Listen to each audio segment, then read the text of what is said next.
한국경제신문 최영천 기자와 함께하고 있습니다. 앞선 시간에 HVDC 기술이 뭔지, 재생에너지 전환 시대에 왜 필요한지, 또 지금 우리나라의 기술 수준은 어느 정도인지 이제 알아봤습니다. 현황을 알아봤다면 이제 미래 시장도 좀 우리가 네. 얘기를 해봐야 될 텐데요. 이번 시간에 HVDC 산업이 눈앞에 둔 문제들에 대해 좀 알아보겠습니다.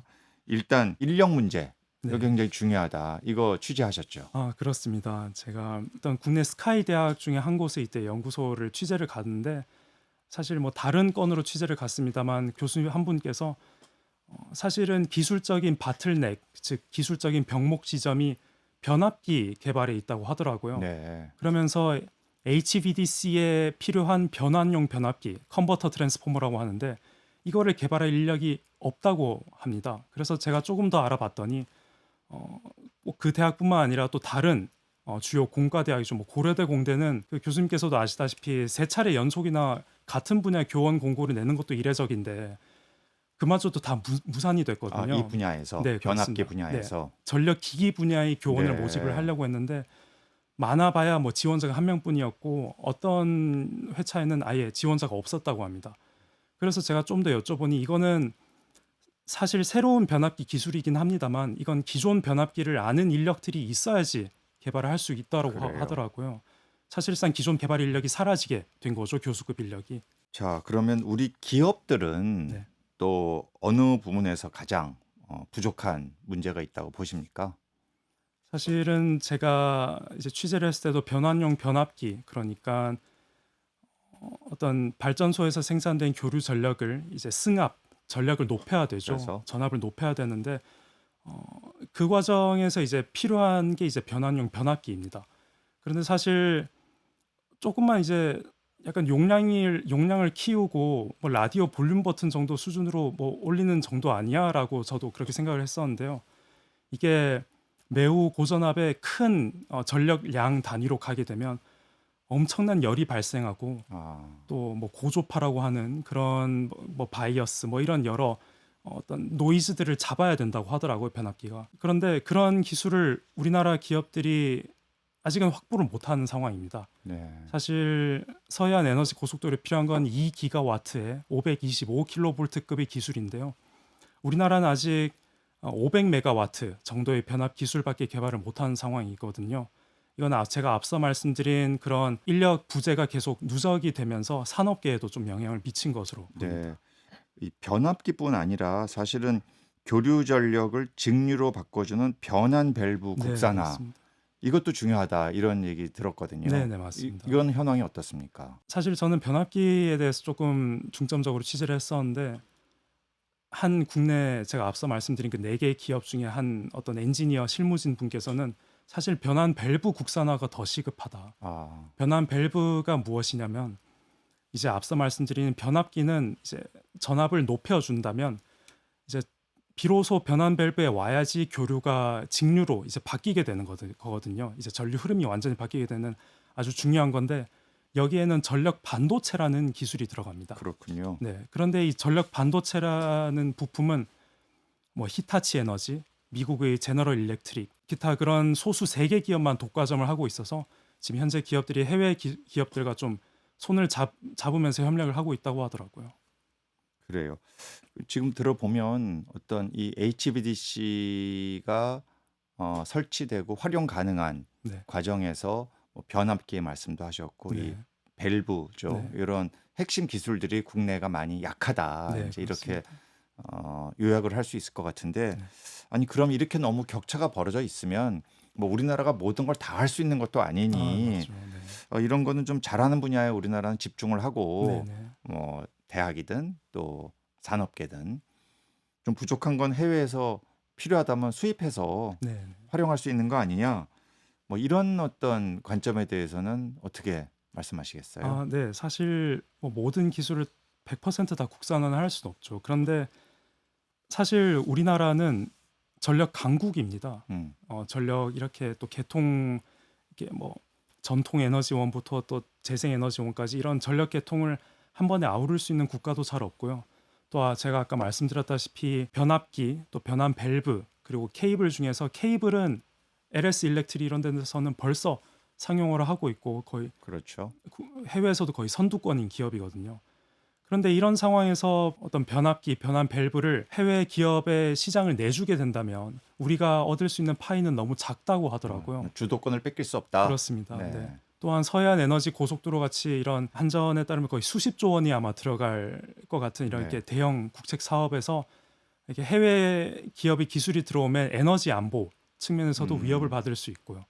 또한 HBDC 하나의 어떤 토탈 패키지로 이제 수출을 하게 된다면 또 우리나라 당연히 또 부가 이익도 오는 거고 현재 또 개발을 또 목전에 두고 뭐 있는 부품도 있고 그렇습니다. 유지 비용도 많이 듭니까? 이거 설치하고 나면? 네, 그렇습니다. 네, 보통 HBDC는 설치하면 제가 여쭤보니 한 3, 40년간은 좀 간다고 하던데요.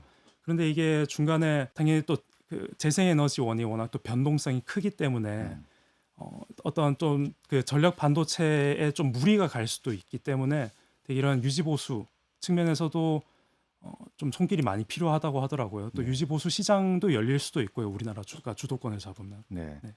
이 정부도 이런 사실을 모르지 않을 것 같은데요. 네. 어떤 적정한 이 HVDC가 활용 가능한 그런 인력 공급, 네.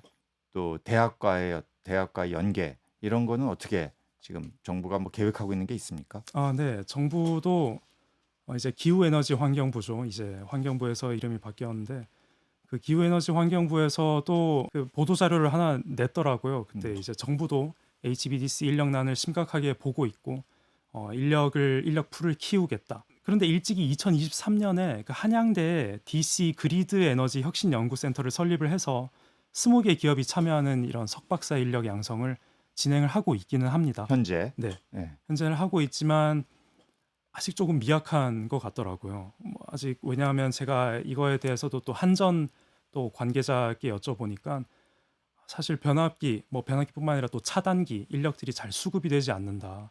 또 인력 쇼티지 부족 현상이 올 거라고 하더라고요. 대부분 다 이제 변압 전공한 인력들은 현대자동차나 어떤 전기자동차 모터 이런 유망 산업에 그쪽이 좀 더 첨단이라고 보는 거군요. 첨단이고 솔직히 말씀드리면 급여도 더 많이 받고요. 그렇기 때문에 좀 인력 양성이 쉽지는 않은데요. 우선은 정부는 부품 국산화 사업부터 조금 시작을 하면서 점진적으로 좀 나아가는 모양새입니다. 지난 9월이죠.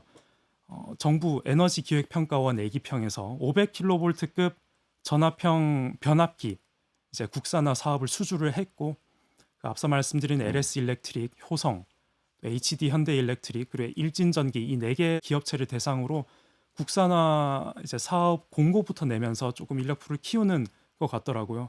일단 분명한 건 HBDC에 대해서도 정부도 매우 좀 심각하게 인지를 하고 있습니다. 그러니까 인력 인력들에 대해서. 수급의 이런 미스매치에 대해 심각하게 보고 있고 네, 이 교육 생태계를 좀 활성화시키기 위한 노력들을 이게 중요한 분야다라고 정부가 인진하고 있다라는 거군요. 네, 인지는 하고 대학 있고. 교수들은 어떻습니까? 아, 공대에. 네, 맞습니다. 근데 인지를 하고 있지만 대학 교수님들은 좀 이게 토로하시는 바가 굉장히 많으시더라고요. 그래요? 막 격정적인 얘기를 막 최 기자께 막 하던가요? 네, 그렇습니다. 제가 이제 스카이대학교 주요 공과대 학장님께 좀 여쭤보니까 그분도 이제 전기전자 쪽 관련 전공 네. 교수님이신데 본인들은 이제 학계에서는 HVDC의 좀 중요성에 대해서 일찍이 좀 알고 있었다고 해요. 그래요? 네, 어, 제가 또 뭐 LS 일렉트릭도 한 이게 HVDC를 본격적으로 개발한 게 2009년이니까 한 거의 20년째를 바라보고 있죠. 그런데 이런 거를 자꾸 뭐 기관이나 정부의 중요성을 알려도 HVDC 기술은 뭐 사오면 되는 거 아니냐 뭐 정도로 조금 가볍게 여겼다고 하더라고요. 또 그러면서 뭐 우리나라가 워낙 이제 AI라든지 이게 시대 흐름에 따라서 워낙 쏠리는 국가 이게 구조의 산업이다 보니까 또 이런 레거시 공학 이런 중후장대한 이런 변압 인력을 하는 전공이 끊긴 거죠.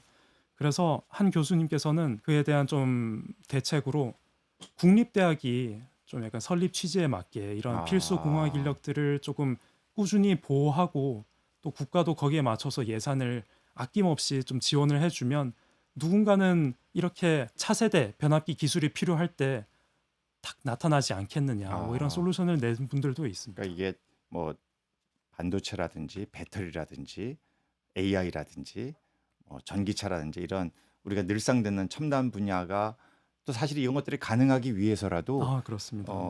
효율적이고 효과적인 전력 공급이 꼭 필요한데 네. 그 과정에서 HVDC가 일정한 역할을 한다는 것이고 네, 네. 아직 거기에 대한 적정한 인력 수급 또 기술 개발이 부족하니 여기에 대해서는 정부의 좀 집중적인 지원이 필요하겠다. 그렇습니다. 이렇게 이제 요약을 할 수 있겠네요. 네.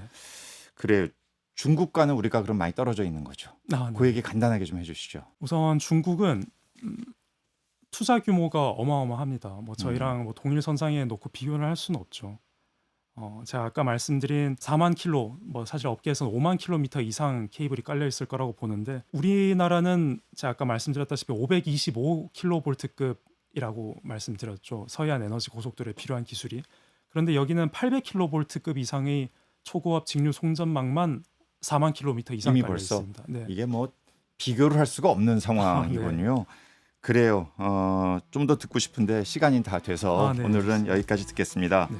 지금까지 최영청 한국경제신문 기자였습니다. 고맙습니다. 네, 감사합니다.